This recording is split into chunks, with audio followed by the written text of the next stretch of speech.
Swayam Prabha. Digital India. Educated India.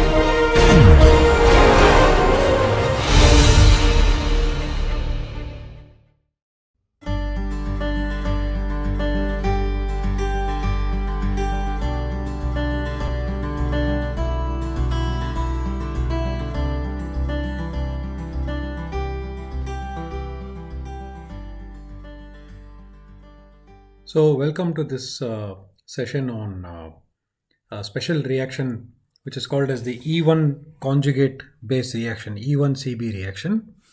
So it's basically an elimination reaction, and we are going to look at it now. So you already have a good idea about the two major mechanisms for elimination reaction. The first one is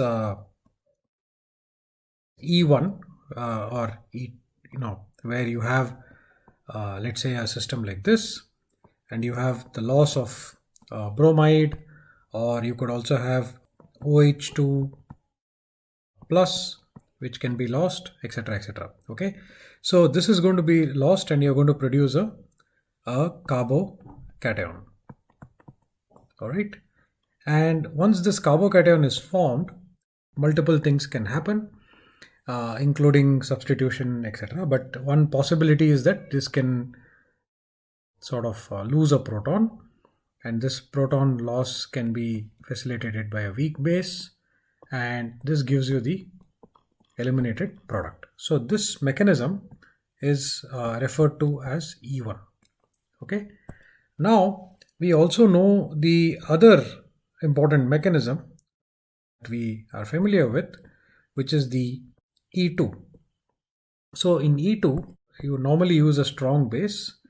So you would use B minus, and this base can be something like tertiary butoxide. And what it's going to do is it's going to, abstract this hydrogen, and this results in a loss of, in a formation of the double bond and loss of bromide. Okay. So there are similarities in the two mechanisms in that, there's going to be a loss of the bromide and abstraction of H plus, but this is a concerted step. So that means that it happens in one sort of complete mechanism happens in one step, and this gives you the eliminated product as shown here. So these are the two major classes of elimination mechanisms. There are some important differences. The first difference is in kinetics. So E1 is a first order reaction, and whereas E2 is a second order reaction that is dependent on both the reactants, that is the base as well as the bromide or halide.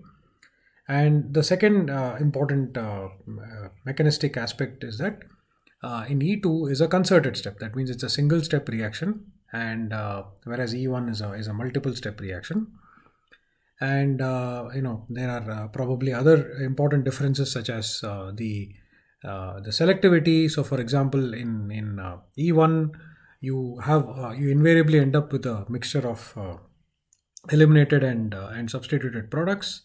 In E2, if you use a strong base and if you have a fairly good leaving group, and if it's sterically hindered, you are going to end up with the eliminated product.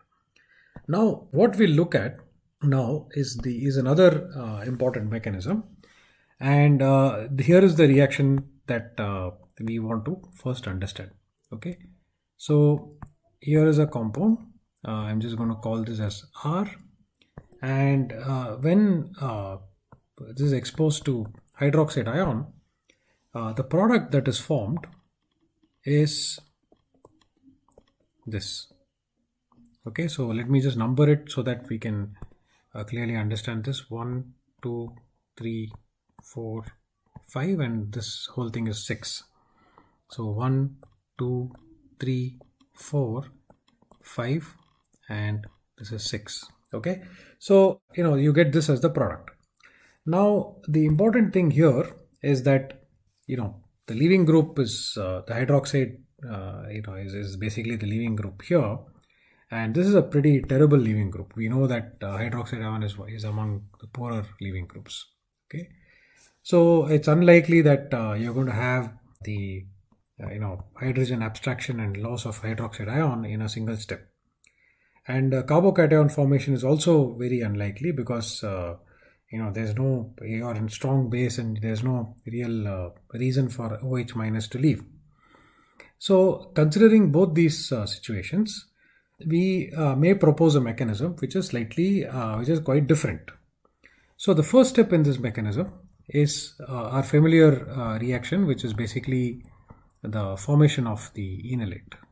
Okay, so let's push these arrows and write out the enolate. So you get O minus, right? And now let me just number it so that we are consistent. 1, 2, 3, 4, 5, and this is the R group.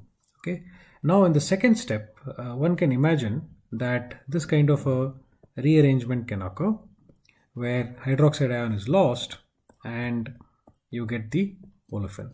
Here, right here, there's a product. Okay. So now this is one of the possibilities. There are two important things here. The first one is that this reaction is probably a reversible reaction because we know that the enolate formation is a reversible reaction. And the second step, which is the rearrangement of the enolate to produce this alpha beta unsaturated ketone, is likely the rate determining step. So therefore, if you figure out the kinetics here, this is a first order reaction and not a second order reaction. And the second part of this is that if you see this compound here, this is actually the conjugate base of the starting material. So therefore, this mechanism is called as E1 conjugate base or E1CB. Okay. Now, as a general mechanism for this process, the way we would want to look at it is we draw out our double bond O. Let's say we have X over here, which is the leaving group.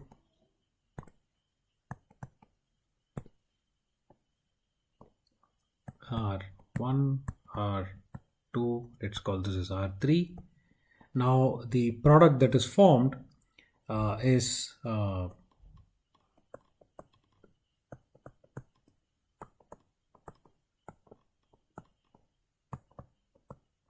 3. Okay, so and the way we understand this mechanism is that there's going to be a fast reversible reaction to produce the enolate.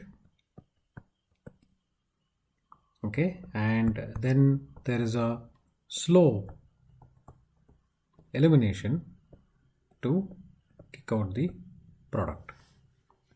Okay, so normally, as we know, hydroxide ion is clearly not a good leaving group in any situation, but here we understand that hydroxide ion can leave because the enolate that is produced, the pKa of the enolate of the ketone is around 20, and therefore the enolate formation, the basicity of the ketone is substantially higher than the water is a much better acid when compared to the ketone, and therefore the elimination or the loss of hydroxide ion can occur in this kind of a situation. Now let's look at a couple of examples. So what we can also do in one of these experiments that we want to conduct is that we can, since hydroxide ion, although it can leave in principle, but what we can also do is to promote this reaction by converting this into a better leaving group. So we can use mesyl chloride or tosyl chloride, and in the presence of a mild base such as triethylamine, and the product that we are expecting over here is OMS and COOET. In presence of a mild base, this can equilibrate to its corresponding enolate to produce the O minus OMS, right? And based on the mechanism that we have already looked at, this is going to rearrange, kick out, and give you the final product, which is the alpha beta unsaturated ketone. Okay, so and in this case the reaction yield is 100%. Lastly, we will look at one more example, and this example is very important and interesting because it's used in peptide chemistry as a protective group. Okay, so the example that we're going to look at is the following. So you have a benzene ring, and then you have a 5-membered ring, and then you have another benzene ring attached to it, and this is the compound that we are going to consider. So C double bond O R. Now you can think about this, that this is coming from the amino acid part, and you can synthesize this compound using very simple chemistry. So when this compound is exposed to a base, right, what one can sort of understand is that this hydrogen is actually quite acidic, and you can think about the reason why this is acidic. Because if you take cyclopentadiene, and if you make the cyclopentadienyl anion, the cyclopentadienyl anion is quite stable, and it's attributed to the aromatics to aromaticity of this system. So similarly, when you deprotonate here, it forms a very stable structure, likely due to the aromaticity concept. Okay, so let me draw out this carbanion like this, and then we have the remaining rest of the molecule, which is O, C double bond O, N, CH2, C, O, O, R. Okay, now what can happen is a very interesting set of steps. So I'm just going to draw this once again in the next slide, so that I can make some space. So here is the carbanion, and O, C double bond O, N, H, R. I'm just going to call this as R prime. Okay, so what can happen is that you this pair of electrons can move in here, and this can actually be lost. So when it moves, the product that is produced on one side is this olefin, and on the other side you get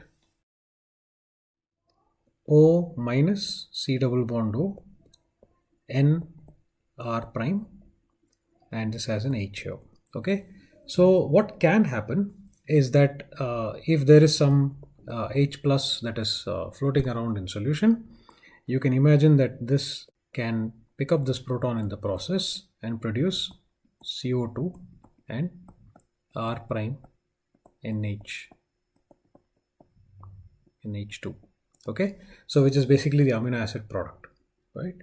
So this is a very useful and important protective group, because if your amino acid can be protected as this entity here, then you're going to be able to carry out a number of other reactions on the amino acid, while you keep the amine part of it stable. And then whenever you want to deprotect, all you need to do is to add some amount of base and deprotect it. Okay, so this is called as the FMOC protecting group.